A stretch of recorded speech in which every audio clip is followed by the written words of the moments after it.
Most people think about van life in terms of freedom, open roads, stunning sunsets, no mortgage, no alarm clock. But here is the hard truth that nobody leads with. The people who thrive on the road long term, they are not just chasing freedom, they are prepared for survival, and most people out there are not. Welcome back to Contain Your Life. If you are new here, this channel is about living intentionally, whether that means downsizing, going off-grid, or building a life that actually fits who you are. Today, we are talking about something that does not get nearly enough attention in the van life community: safety, survival, and what happens when things go wrong far from help. Here is what most people underestimate. When you are living in a van or RV, you are not just traveling. You are your own emergency responder, your own roadside assistance, your own first aid station, every single day. And the conditions change constantly: heat,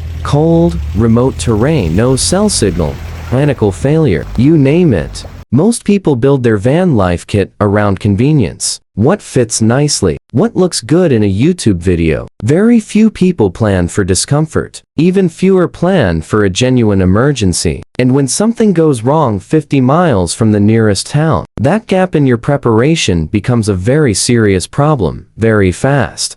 So today, we are building the van life safety and survival system from the ground up. Simple, practical, things you can put together right now. Let us get into it. First, and this is non-negotiable, a compact first aid kit, not a token bandage and some aspirin. A real kit with wound care, trauma supplies, antiseptic, medical tape, and at minimum a basic guide on how to use what is inside. When you are remote, a small injury can escalate quickly. A cut that gets infected, a sprain with no support, a burn with nothing to treat it. You are often 30 minutes to several hours from the nearest emergency room. That window matters. Next, an emergency roadside kit. This covers the basics when something goes mechanically wrong on the road: jumper cables or a jump starter pack, tow strap, basic hand tools, duct tape, zip ties, and emergency reflective triangles or flares. Breakdowns happen to everyone eventually. The question is whether you are standing on the side of the road helpless, or whether you have what you need to handle it or stay safe until help arrives. A tire repair kit is critical and massively underestimated. A plug kit and a portable air compressor together cost less than $50, and they can save you hours of waiting roadside, or worse, being completely stranded. Because help is not always nearby, and on a remote highway or desert road, waiting hours for roadside assistance is not unusual. Low tire pressure can also strand you before you even realize there is a problem, so check your tires every single morning as part of your routine. Collapsible safety cones and a high-quality flashlight. These two things dramatically increase your safety anytime you are stopped on the road, especially at night or on a busy highway. Breakdowns rarely happen in perfect daylight. Most happen at the worst possible time, the worst possible conditions. Cones make you visible to other drivers. A flashlight means you can actually see what you are dealing with. Do not skip these. And here is one most people laugh at until they need it: a whistle. Simple, inexpensive, takes up almost no space.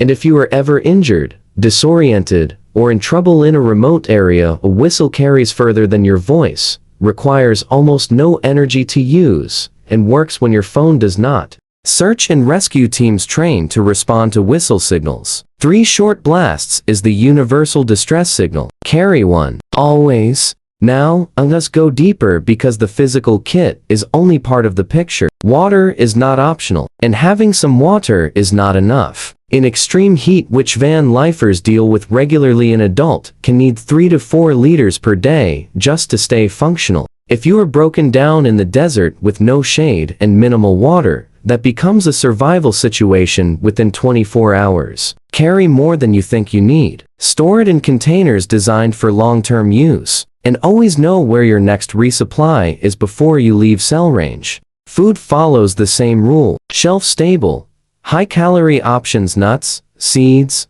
protein bars.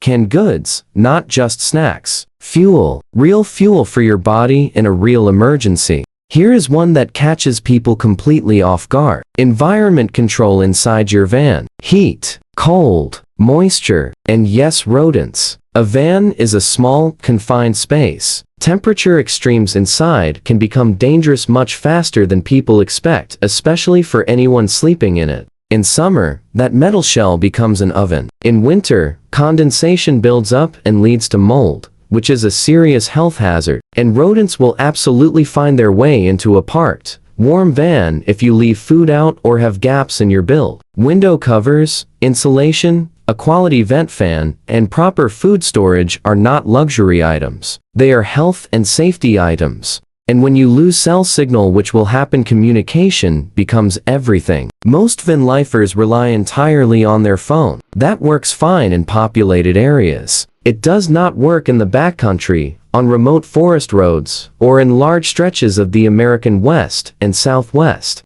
A satellite communicator devices like Garmin InReach allows you to send and receive messages and trigger an SOS signal from anywhere on the planet. It is not cheap, but it is the single piece of gear that could save your life when everything else fails. At minimum, always tell someone where you are going and when to expect to hear from you. That habit alone has saved lives. Here is the reframe I want you to take away from this video. This is not about fear. This is not about making van life sound dangerous. It is about understanding that preparation equals freedom. When you have these systems in place, when you know what to do if your tire blows, if you get injured, if your water runs low, if you lose signal, you are not restricted. You are liberated. Because you can go further, stay longer, explore more, with total confidence. That is exactly why I put together the Van Life Safety and Survival System, a complete, step-by-step checklist that covers every category we talked about today and more. You build it once, you check it every trip, and you never leave wondering if you forgot something critical. The link is in the description below.